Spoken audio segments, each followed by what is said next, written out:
So we're learning this Maimer of the Tzemach Tzedek in Derech Mitzvosecha, also known as Sefer Taimei HaMitzvahs.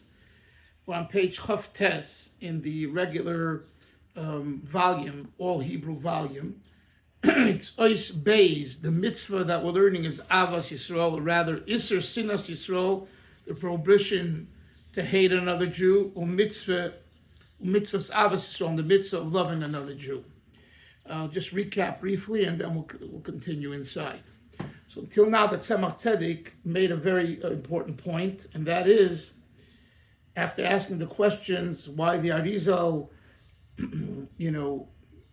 did confession when he wasn't sinful of those issues, and asking also on the Gemara with Hillel, answering the Ger who came to him and asked, teach me the entire Torah on one foot, and he said, Madasani Loch, what you don't like being done to yourself, don't do it to your friend.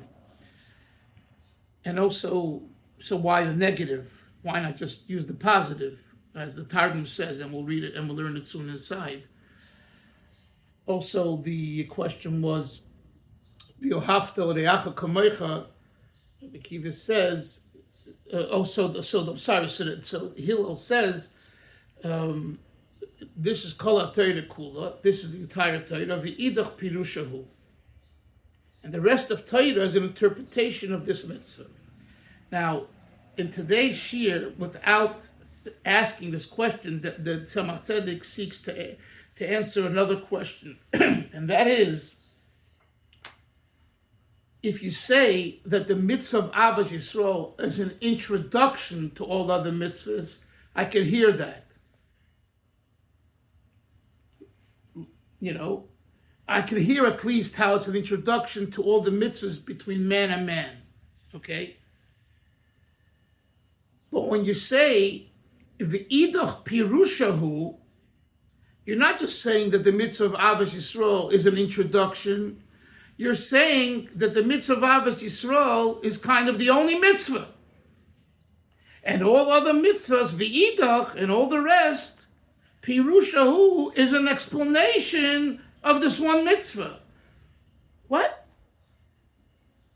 Tefillin, mezuzah, tahara, Yom Tovim, all the mitzvahs are a pirush on the mitzvah of Ahavas Yisrael, as though there's only one mitzvah.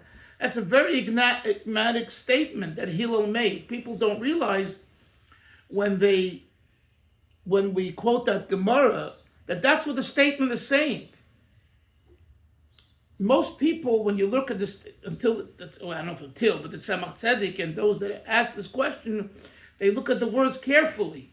It's not that Hillel told the Ger that the mitzvah of Ahavas Yisrael is an introduction. In other words, there are 613 mitzvahs. Each one is independent. And the mitzvah of Ahavas Yisrael is a good way of getting introduced to the mitzvahs because you're at peace with people. You're at peace with God.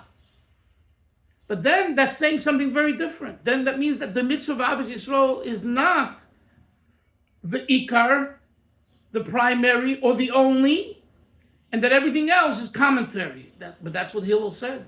V'idach pirushu. So that Tzemach Tzedek is going to now address that question without even asking the question. But that's what's still difficult to understand. And this question is after he gave his explanation using the analogy of veins, that the veins in a person's body receive from each other, the feet from the hand and the hand from the feet. He went through those mashalim, those examples, and he said, so too, all Yidden are one, klema shlema. And if you separate another Jew from yourself by hating them or not having Ahavas Yisrael to them, what you're doing is you're cutting yourself off from yourself. That's a chiddush. Because normally, again, how do we interpret Ahavas Yisrael? If you just learn the mitzvah and the Torah, even the commentaries, you interpret it as I am I, he is he, and I should have love to him. That means he's outside of me. Tzemach Tzedek teaches us, no, he is you. He's another organ in you. And guess what? The organs, the limbs, the veins, whatever, they all interact, and they're all, not only interact, they're all part of you. So when you don't have Ahavas Yisrael to another person, you're hurting yourself, because that's you. That's an amazing thought. So it's no longer Yisr having Ahavas Yisrael to someone else. It's having Ahavas Yisrael to yourself.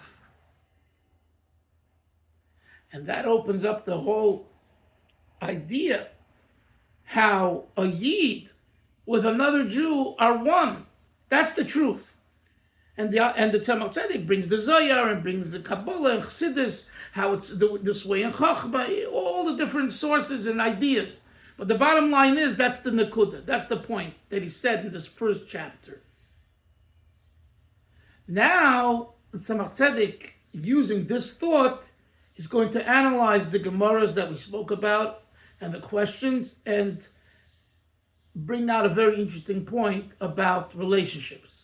So let's learn inside the text. Ois Beis, page Chavtes.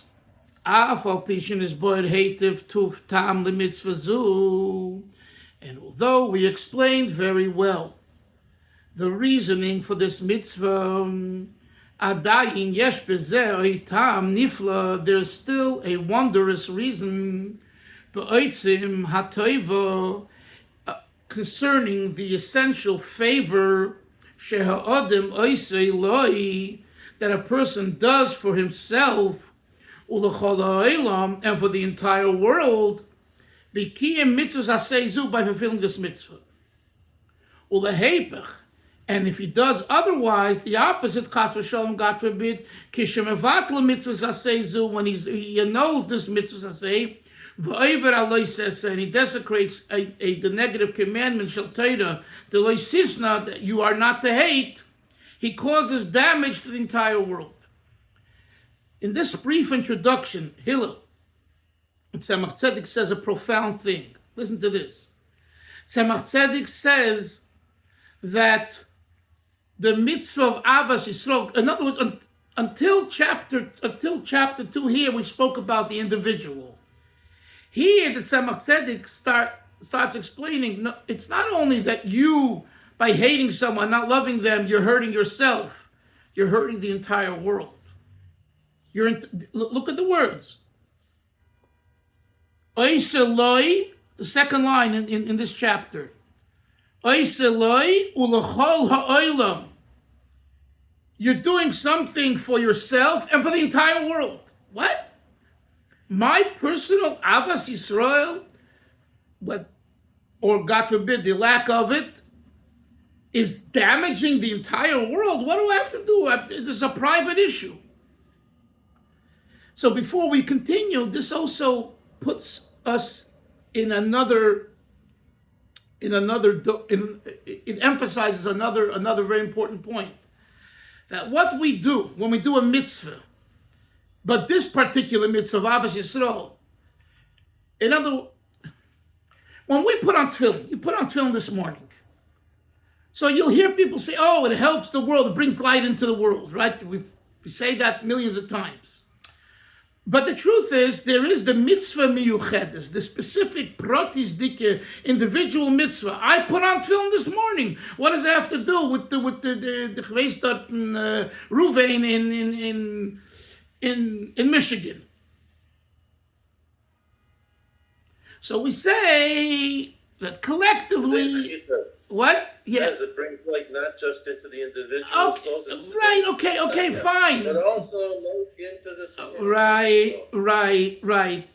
But that's more of a mystical, metaphysical idea. What's wrong with mystical ideas? There's nothing wrong with mystical ideas, but I'm teaching you that Tzemach Tzedek is saying here that the mitzvah of Ahavas Yisrael somehow literally impacts the entire world. Now that we have to understand. That's a chiddush. I wouldn't think that way. That's what I'm getting at. So I gave you the introduction to what he's going to say now. Let's continue. Moshe, I don't know which sefer you're using, but if you're using the All Hebrew, it's on page Chavtes, second paragraph, after the colon on the third line. Hainu al pi bir maimer Hillel aniskaleel will understand this based on the saying, the teaching of Hillel. She'einem uvegam kein. There's another question that is not understandable, that is questionable. Lama biru mitzvah. Why did Hillel explain this positive mitzvah being in ashlila by citing the negative? Don't do to others what you don't like. Look, Madasoni aloch lechavrech leisavid. Why does he express this mitzvah in the negative? And why didn't Hillel say simply to this convert, Haheim shebo? Haheim means the positive. Hanigla mipshat hakosov, which is the revealed interpretation of the simple meaning of the verse. Kidetargum unkelis, that's an acronym. Chof dalet tof aleph. Kidetargum, like the Targum aleph unkelis. Like the Targum unkelis says, Udedarachame lechavrich kavosach. Rachame in Aramaic means love. You shall love your friend, lechavrach, kavosach, like yourself. Tzemach Tzedek says, the Targum Onkelos translates the mitzvah of Ahavas Yisrael in the positive. Love your friend as yourself. Like it's the translation of the Hebrew, Moshe, right? Hillel, when he speaks about this mitzvah, and he says this mitzvah is the mitzvah that's the only mitzvah, and everything else in interpretation is mitzvah, he goes to the negative. You know, you want to know the entire Torah, he tells this convert? You want to know it all?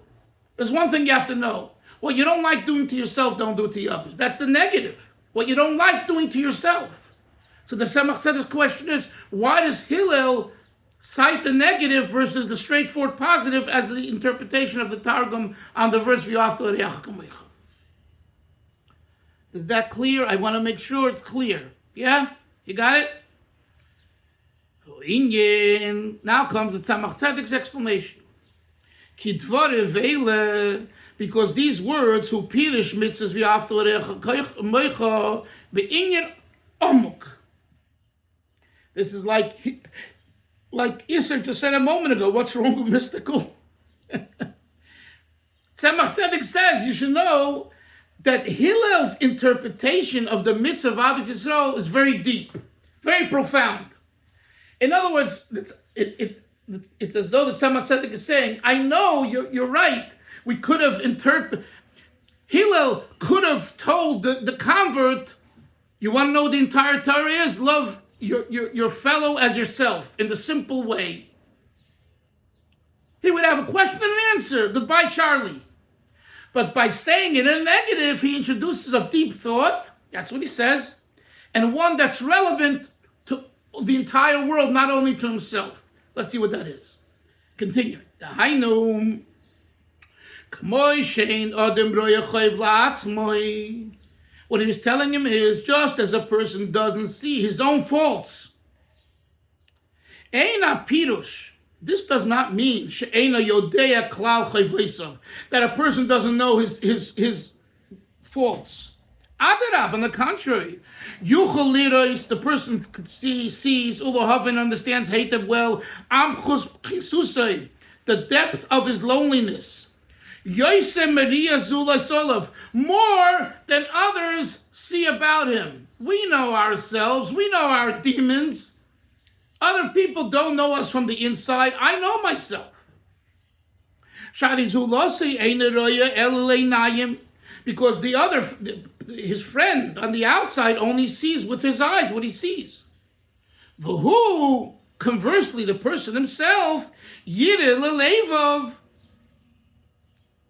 he sees and knows what's going on in his heart. So he knows what he did. Elo. So one second. So the Tzemach Tzedek is saying, this idea of Ahavas Yisrael is not being a faker, okay? We got to get this foundational thought down pat. Whether it's being humble, whether it's here, Ahavas Yisrael, how can I have Ahavas Yisrael to someone else who's a sinner? How can I love someone who rips me off? But you're stupid, excuse me, you don't know that he ripped you off. You don't know that he hates you. And you're telling me to love him. Yes, Hillel. I just want to know the makor of that Adam roeh chov la'atzmo. It's a Gemara, right? Yes, it's a Gemara. But the phraseology here is the Tzemach Tzedek's own. It's not just one, he kind of inserts a certain, like that part, right? I forget now the source, but I learned it in the Gemara. But the rest of it is his own language, not the Gemara. So let's go back. That's it. What would you say? Okay. I remembering that I'd seen that phrase in somewhere. I know what you're talking about. Maybe if someone has an English translation, they have a source for it. I don't have the source right now for those words, but okay. I learned it also years ago, and I'll look it up later. I'll try and I'll let you know. But anyway, so here's the question, Moshe. If you know someone hurt you, how can you have Ahavas Yisrael to him? You're not a faker. You're a real man. You're a real guy. And the Torah says, the Torah doesn't say except someone who you loan money to and doesn't pay you back. Someone who doesn't go and talk and badmouth you. It doesn't say that. So the Tzemach Tzedek says, we are to understand that the mitzvah of Ahavas Yisrael is the following. That you do acknowledge your own short weaknesses. I'll say it orally and then we'll learn it inside. But just as you don't want someone else to spill the beans about you if they find out about you, you don't do the same to others. Just as you want someone to kind of cover up for you, you cover up as well. And don't, and ask Hashem not to reveal your weaknesses. That's something between you and God, and you have to deal with it. And that's an amazing way of looking at this idea. Because we know our weaknesses, we see our weaknesses. I just made a clip which I'm going to send out, and I encourage you to listen to it. There is today today meaning the last 10 years in particular, a new phenomenon. Let it all hang out. And I'm not talking about like in the 60s and 70s. I'm talking about from people with beards and payas, just say it all. Vulnerability. Show that you're vulnerable. The more you show you're vulnerable, the more people will listen. So in face of you're being honest, you're being vulnerable, and you're sharing it with the world, you badmouth your father, your mother, your siblings, your rabbi, your friends, your spouse, in the name of vulnerability. That's not Ahavas Yisrael. That's baloney. That's, in my humble opinion, another way to seek your grandiose gaiva and yesh. Because you're so smart and you're so deceptive that you use vulnerability for your own gain. And that's what's happening. And it's not right. And it has to be called out. It has to be called out. And it doesn't have to be called out that this person or that person, is being, deceptive and all that. That's not about the person. It's about the idea. The idea. When in 2002, I don't know if you remember, was the call of the shofar. I've spoken about this many times.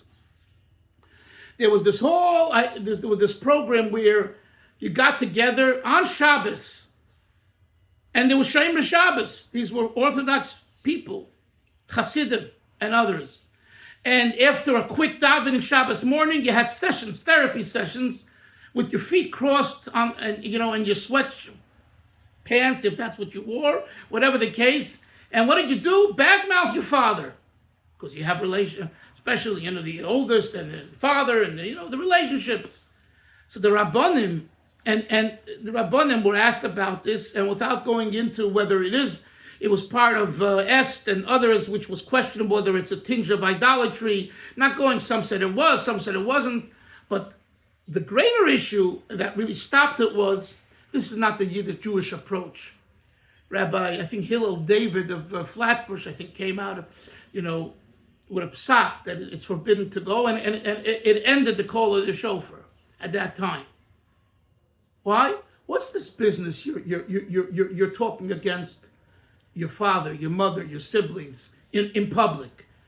Go to a counselor, go to a private person, a mashpia, go to another rabbi, and work it out. No problem. But this idea, now, so the Tzemach Tzedek here is in a sense saying the same thing. This idea of you don't want someone else to reveal what's going on with you, right? You want them to cover up. That's exactly what we want, okay?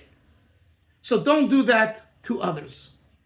Don't reveal. So when Hashem sees that, He doesn't reveal to the world the problems, but rather just the positive. That's the mitzvah, the deeper mitzvah of Ahavas Yisrael. In other words, we do know and we do acknowledge shortcomings and issues, or what I used before, vulnerability. We do understand that, but don't take it to the streets. Of course, as I said on my clip, and I say it now, there are exceptions when it's abuse, or Moshe, the whole fiasco that you had in Eretz Yisrael several years ago, which we spoke about, with a writer and abuse and all that. There are times when halacha supports a public declaration, etc. But until that point, everything else should be dealt with in a private way. Clearly, you have to deal with it. So if there's issues that you have on your heart between you and your parents and your siblings and your spouse and all that, that's just counselors, professionals, rabbis, friends, right? So that's what the Tzemach Tzedek is saying. Let's go back to the text.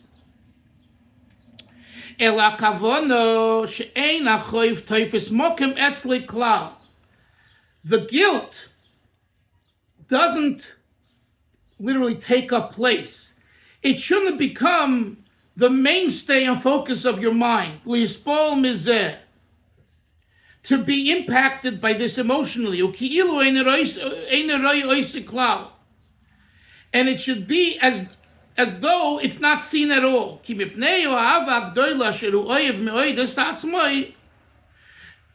Because, so you too, because you love yourself so much, you cover up all of your transgressions and weaknesses. That he knows about himself. So you want to chaser ha'ava b'bchinas makif. The ava should encompass it and cover around, just like something that covers around what's inside it. It shouldn't be drawn, it shouldn't be expressed from the knowledge, from knowing it, lidei spilas b'midas, to actually acting, to feeling it and being emotional about it. Okay, another important point. He's saying like this. Yes, sir, he's saying like this. Yeah, there are issues. There's issues. But don't make a big deal about it. That's what he's saying in simple English. Don't make a big deal about it. Right? You don't want someone to make a big deal about it. In other words, who am I? My weakness, I failed. So in that area, I failed. But you're going to go say, oh, this person, he's bad. This person, don't listen to him. This person is terrible. Why? Because of this weakness. So again, it depends what, when, and where. But generally speaking, unless it's harmful to the public and all of that. Now, we did discuss someone who is at a public level and does something that is inappropriate and all that, just like it is in the secular world. They fire them out because you stand for something. So that's not what we're talking about here. right? That's not what we're talking about here. But even that, I must say, just for a moment, I don't know, but I mean, it seems to me that in our world, in the Jewish world, in the frum world, that issue too is not made into a big tzimus, a big deal. And it's a very controversial issue because some people feel very strongly, hey, if this person did this and this, how can it be a leader of a shul, of a congregation, of a community, right? Well, we look back in Jewish history, I don't know, it doesn't seem like, there were issues and they weren't removed from their position if they decided on their own. Like take, for example, that Yablona Rebbe of Poland, who moved to Eretz Yisrael, and the fiasco, as recorded by Rabbi Pitney Dunner and all that, he himself then felt ashamed and guilty, and he leads another life and style, and takes his beard off and changes his name, and that was a decision that he made. The right decision, the wrong decision, it's his decision. He didn't feel that he's a representative of his ancestors' Hasidism and Hasidic group, and he didn't want to be perceived that way. At the end, he changed his mind because people wanted it. He did tshuva. That's another. It's a very, very sensitive issue. Do you say it's justified for a leader to be imperfect? We all want the rabbi to be perfect. Well, they're not perfect. But at the same time, certain imperfections are worse than imperfections and are not justified. Okay, that's a discussion for another time. So let's go further and then we'll continue tomorrow. And the fact that he doesn't see his own weaknesses, shenishkev in his battle bi'ava rabba, they've been, his own iniquities and shortcomings are sunk and annulled in his great love that he has for himself, that covers all transgressions like being covered up. But what if the friend knows about those things and he understands them? The person will be very upset. Although he knows it is true that I did this.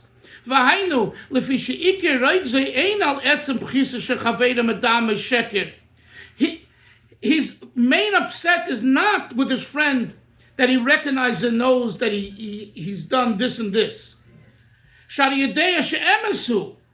So what is his main reason he's upset with his friend? That he makes a big deal about it. Why are you blowing it out of proportion? That's what upsets the person. Conversely, when he knows that the love covers up, in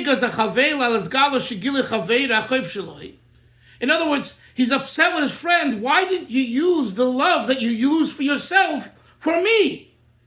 You cover up your own stuff. Why can't you cover up my stuff? You need a cloud, and my shortcomings would not be seen if you wouldn't spill the beans. Now you made a big deal, so everyone labels me this way. That's why Hillel told him, the convert, don't do to others what you don't do to yourself. You don't do to yourself. You don't tell everyone, hey, this is who I am. Don't respect me because I have these shortcomings. No. About yourself, you're very careful to cover up. So why don't you cover up about your friend?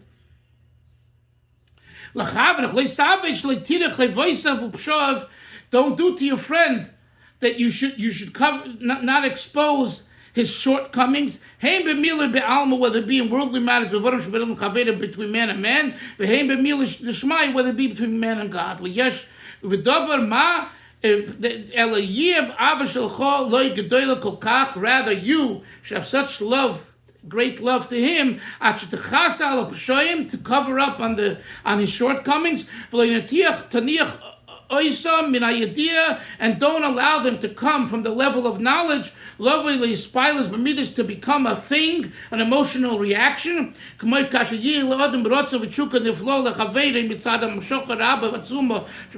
when a person will have a great desire to someone else due to his great inner love for him.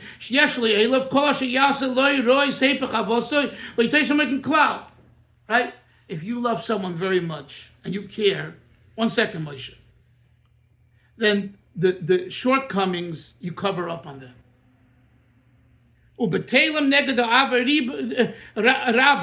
And the shortcomings are annulled compared to the great love for you have for them. And he quotes the pasuk, "Mayim rabim, abundant waters, leyuchel l'chabes, cannot extinguish the ava, the love." Yes, Moshe, what do you want to say?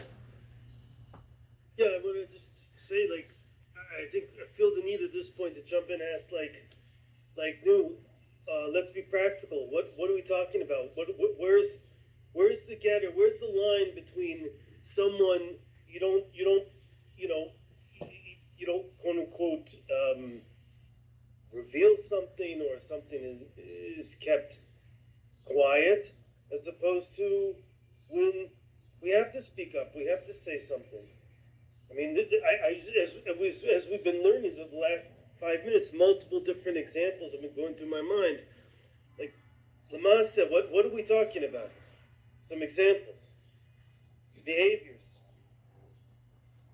I mean, we have obviously the one extreme person, God forbid, who's an abuser. You know, I said clearly, we're not talking about that. Yeah, right. I understand. But there's a lot of gray. There's a lot of different areas. You can have a person who's abusive in different ways, but it's not. Maybe he's an emotional. Maybe he abuses people emotionally. Maybe he.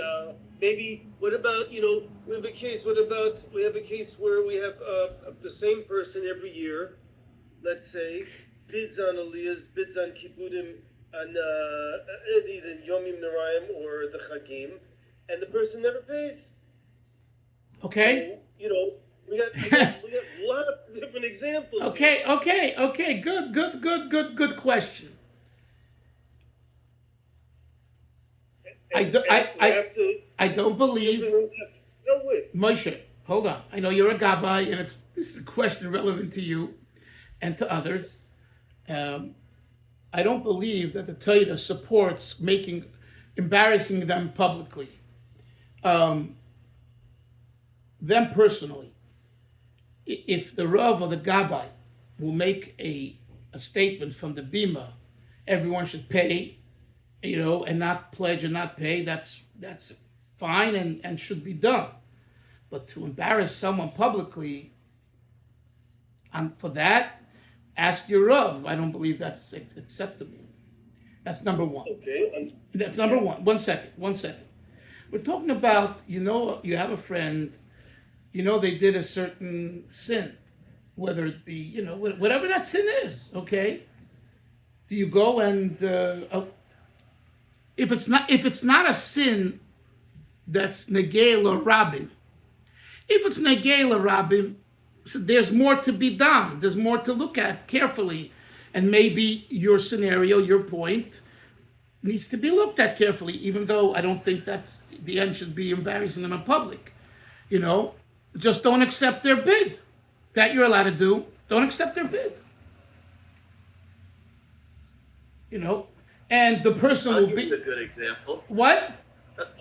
I'll give you an example from what I'm learning with my chavrus and kosher mishpah. Yeah. Somebody goes to an event, and they put some tahina, whatever, on their plate, and then they go to wash. But they wanted to reserve a place at the table because it's very crowded.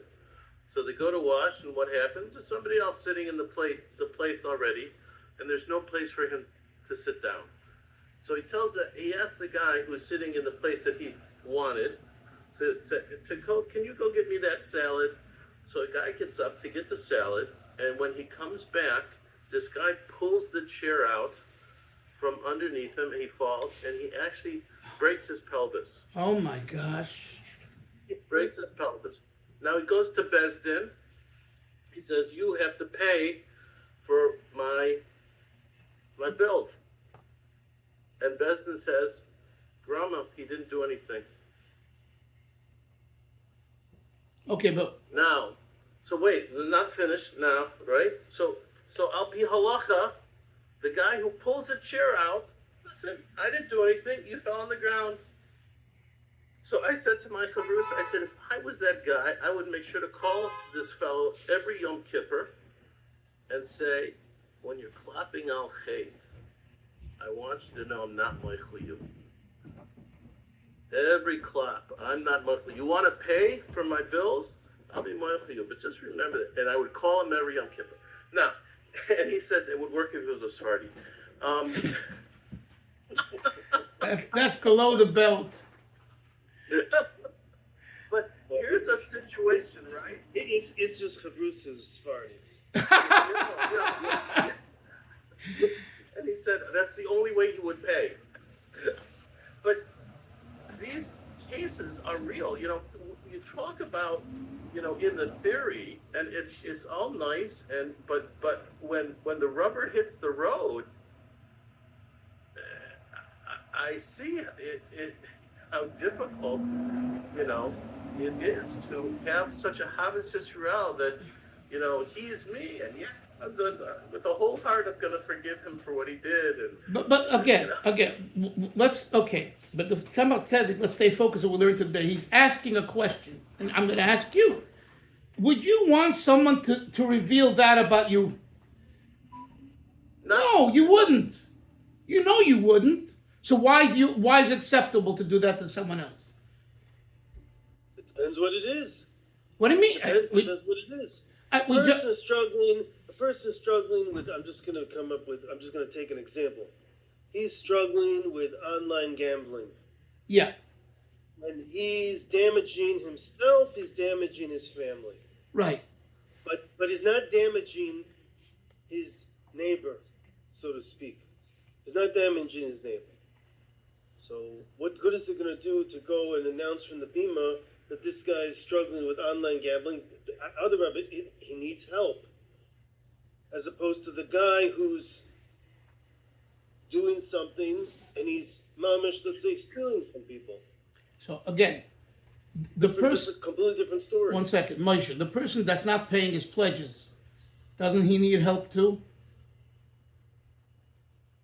So okay, so let me just clarify. The example I just gave, I was insinuating a different example of someone who, let's say, was involved in literally, quasi-criminal activity. I'm not talking about the guy who's not paying the pledges. I'm sorry. I should have clarified that. I agree with you. The guy who's not paying the pledges, we've had discussions in meetings of Gabayim about ways to deal with that situation. We've discussed it, tried to discuss it in a sensitive manner. No, we would not embarrass someone publicly for that, chas v'shalom. I'm talking about, let's say, a person who's doing something that's like, they say, criminal nature. There's something else. Okay, so that's the answer to it. Depends what the issue is. Tzemach Tzedek is, but listen to the thought process. The Tzemach Tzedek is saying the thought process should be: would you want this to be done to yourself? If you answer yes, go for it. But if you can't say yes about this issue, whether it be the criminal activity or gambling, this that by yourself, then what right do you have to do it to someone else?